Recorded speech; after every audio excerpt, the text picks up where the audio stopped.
Hello friends, आज हम NCERT science class 8 का जो है चैप्टर 9 कर रहे हैं। फ्रेंड्स, इसका हाफ पार्ट हम पहले कर चुके हैं और हाफ पार्ट जो है हम आज करेंगे। देखिए, भ्रूण का परिवर्धन निषेचन के परिणाम स्वरूप युग्मनज बनता है। फ्रेंड्स, हम केवीएस को टारगेट करते हुए जो है एनसीईआरटी कर रहे हैं। अगर आपको केवीएस के लिए साइंस पढ़नी है तो आप हमारे चैनल पर बनी हुई प्लेलिस्ट में जाकर पढ़ सकती हैं।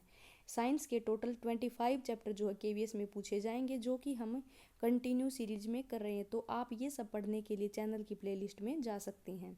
तो देखिए, निषेचन के परिणाम स्वरूप युग्मनज बनता है, जो विकसित होकर भ्रूण में परिवर्तित होता है। युग्मनज लगातार विभाजित होकर कोशिकाओं के गोले में बदल जाता है।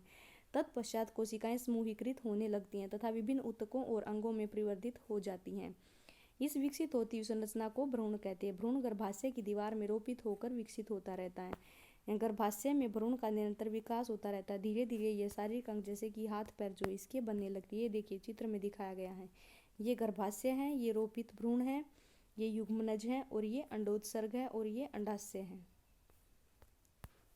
ये देखिए, ये विकसित होता भ्रूण, ये गर्भाशय भित्ति है।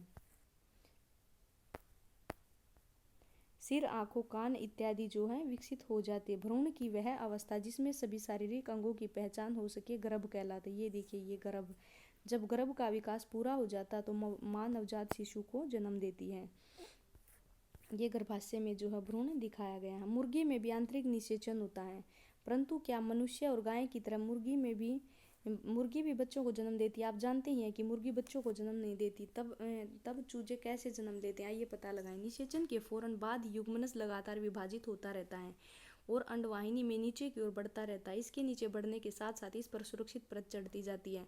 मुर्गी के अंडे पर दिखाई देने वाला कठोर कवच भी ऐसी सुरक्षित परत है। कठोर कवच के पूर्ण रूप से बन जाने के बाद मुर्गी अंडे का निर्मोचन करती है। मुर्गी के अंडे को चूजा बनने में लगभग 3 सप्ताह का समय लगता है। आपने मुर्गी की उष्मायन के लिए अंडों पर बैठे देखा होगा। क्या आप जानते हैं कि अंडे के अंदर चूजे का विकास इस अवधि में ही होता है। चूजे के पूर्ण रूप से विकसित होने के बाद कवच के प्रस्फुटन के बाद चूजा जो है बाहर आता है। बाह्य निषेचन वाले जंतुओं में भ्रूण का विकास मादा के शरीर के बाहर ही होता है। भ्रूण अंडावरण के अंदर विकसित होता रहता है। भ्रूण का विकास पूर्ण रूप से अंडजोपती होती है। आपने तालाब अथवा झरने में मेंढक अथवा अन्य टैडपोल तैरते हुए देखे होंगे। जरायुज और अंडप्रजक जंतु। हमने जाना कि कुछ जंतु विकसित शिशु को जन्म देते, जबकि कुछ जंतु अंडे देते जो बाद में शिशु में विकसित होते हैं। वह जंतु जो सीधे ही शिशु को जन्म देते हैं जरायुज जंतु कहलाते हैं। वे जंतु जो अंडे देते हैं अंडप्रजनक जंतु कहलाते हैं। निम्न क्रियाकलाप की सहायता से आप इस बात को अच्छी प्रकार से समझ सकेंगे कि जरायुज और अंडप्रजक में भेद भी कर सकेंगे। मेंढक, छिपकली, तितली अथवा शलभ, मुर्गी तथा कोए तथा अन्य किसी प्रकार के पक्षी के अंडे का अवलोकन करने का प्रयास कीजिए। क्या इन सभी प्राणियों में अंडे का अवलोकन कर पाए हैं? जिन अंडों को आपने एकत्रित किया उनके चित्र बनाइए। कुछ जंतुओं के अंडों का अवलोकन करना सरल है क्योंकि उनकी माँ शरीर के बाहर अंडे देती, परंतु आप गाय, कुत्ते, बिल्ली के अंडे एकत्रित नहीं कर सकते। यह इसलिए क्योंकि वह अंडे नहीं देती। इनकी माँ पूर्ण विकसित शिशु को ही जन्म देती है। यह जरायुज जंतुओं के उदाहरण है। क्या आप जरायुज एवं अंडप्रजक जंतुओं के विषय के कुछ अन्य उदाहरण दे सकते हैं? शिशु से वयस्क। नवजात जन्मे प्राणी तथा अंडे के प्रस्फुटन से निकले प्राणी तब तक वृद्धि करते रहते हैं जब तक कि वे वयस्क नहीं हो जाते। कुछ जंतुओं में नवजात जंतु वयस्क से बिल्कुल अलग दिखाई पड़ सकते हैं। रेशम कीट के जीवन चक्र का स्मरण कीजिए। अंडा, लार्वा तथा इल्ली, प्यूपा, वयस्क, जिसके विषय में आपने कक्षा 7 में पढ़ा है। मेंढक इस प्रकार के जंतुओं के अन्य उदाहरण हैं। मेंढक के अंडे से प्रारंभ करके वयस्क बनने की विभिन्न अवस्थाओं चरणों का प्रक्षेपण कीजिए। हम 3 स्पष्ट अवस्थाओं अथवा चरणों को देख पाते हैं। अंडा, टैडपोल यानी कि लार्वा और वयस्क। क्या टैडपोल वयस्क मेंढक से भिन्न दिखाई नहीं देते? क्या आप सोच सकते हैं कि किसी दिन यह टैडपोल वयस्क मेंढक बन जाएंगे? उसी प्रकार रेशम कीट की झिल्ली या प्यूपा वयस्क रेशम कीट से बहुत अलग दिखाई पड़ता है। वयस्क में पाए जाने वाले लक्षण नवजात में नहीं पाए जाते। फिर टैडपोल अथवा इल्ली का बाद में क्या होता है? ये देखिए, मेंढक के वयस्क बनने की प्रक्रिया। ये पहले अंडे देते हैं, यहाँ से आरंभिक टैडपोल बनता है, उसके बाद ये बाद का टैडपोल और उसके बाद जो है ये वयस्क मेंढक बनता है। आपने एक सुंदर सलभ को कोकून से बाहर निकलते देखा होगा। टैडपोल रूपांतरित होकर वयस्क में बदल जाता, जो छलांग लगा सकता है और तैर सकता। कुछ विशेष परिवर्तनों के साथ टैडपोल का वयस्क में रूपांतरण कायांतरण कहलाता है। तो टैडपोल का जो है वयस्क में रूपांतरण जो होता है वो क्या कहलाता है? कायांतरण। जैसे जैसे हम बड़े होते हैं, हम शरीर में किस प्रकार के परिवर्तन देखते हैं? क्या आप सोचते हैं कि हमारा भी कायांतरण होता है? मनुष्य के जन्म के समय से ही नवजात शिशु में वयस्क समान शारीरिक अंग मौजूद होते हैं। अलैंगिक जनन। अब तक हमने जनन प्रक्रम का अध्ययन उन जंतुओं में पढ़ा जिनसे हम परिचित हैं, परंतु अत्यंत छोटे जंतु जैसे कि हाइड्रा एवं सूक्ष्मदर्शीय जंतु जैसे कि अमीबा में जनन किस प्रकार होता है? क्या आप उनके प्रजनन करने के ढंग के विषय में जानते हैं? आइए इसका पता लगाएं। ये देखिए हाइड्रा में मुकुलन जो इस चित्र में दिखाया गया। हाइड्रा का स्थायी स्लाइड लीजिए। आवर्धक लेंस अथवा सूक्ष्मदर्शी की सहायता से इस स्लाइड का अध्ययन कीजिए। जनक के शरीर की में क्या कुछ ऊपरी संरचनाएं दिखाई देती हैं? इन ऊपरी संरचनाओं की संख्या ज्ञात कीजिए, इनका साइज भी ज्ञात कीजिए। हाइड्रा का चित्र भी वैसा ही बनाइए जैसा आपको दिखाई देता है। इनकी तुलना कीजिए। प्रत्येक हाइड्रा में एक या अधिक उभार दिखाई दे सकते हैं। यह उभार विकसित होते नए जीव हैं जिन्हें मुकुल कहते हैं। स्मरण कीजिए कि यीस्ट में भी मुकुल दिखाई देते हैं।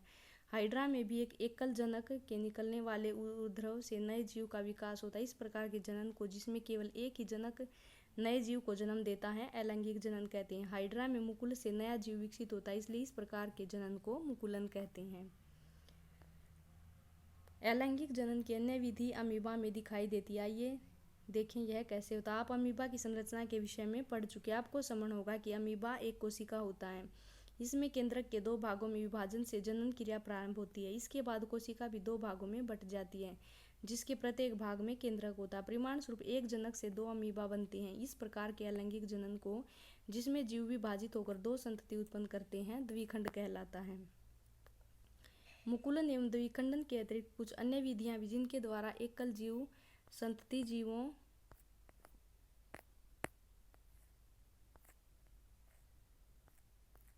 एकल जीव जो है संतति जीवों को पैदा करते हैं। तो फ्रेंड्स ये था हमारा आज का चैप्टर। इसमें हम ये कुछ पढ़ते हैं। जंतु दो विधियों द्वारा प्रजनन करते हैं, लैंगिक जनन, अलैंगिक जनन। नर युग्मक और मादा युग्मक के संलयन द्वारा जनन को लैंगिक जनन कहते हैं।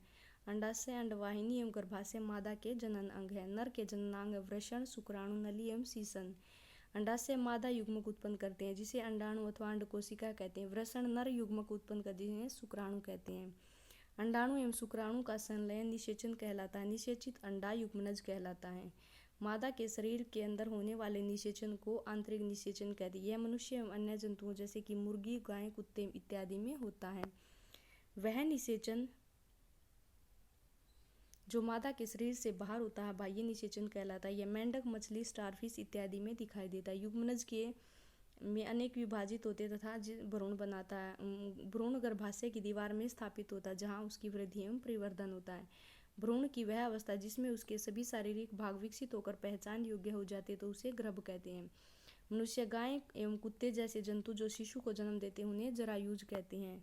मुर्गी, मेंढक, छिपकली, तितली जैसे जंतु जो अंडे देते हैं अंड प्रजनक जंतु कहलाते हैं। लार्वा की कुछ उग्र परिवर्तनों द्वारा वयस्क जंतु में बदलने की प्रक्रिया कायांतरण कहलाती है। जनन का वह भाग जिसमें केवल एक ही भाग जीव भाग लेता है अलैंगिक जनन कहलाता है। हाइड्रा में मुकुल द्वारा नए जीव का विकास होता है। इस प्रकार के अलैंगिक जनन को मुकुलन कहते हैं। अमीबा स्वयं दो भागों में विभाजित होकर संतति उत्पन्न करता है। इस प्रकार के अलैंगिक प्रजनन को द्विखंड कहते हैं। तो फ्रेंड्स ये था हमारा आज का चैप्टर। नेक्स्ट चैप्टर जो है हम नेक्स्ट वीडियो में लेके आएंगे। धन्यवाद फ्रेंड्स।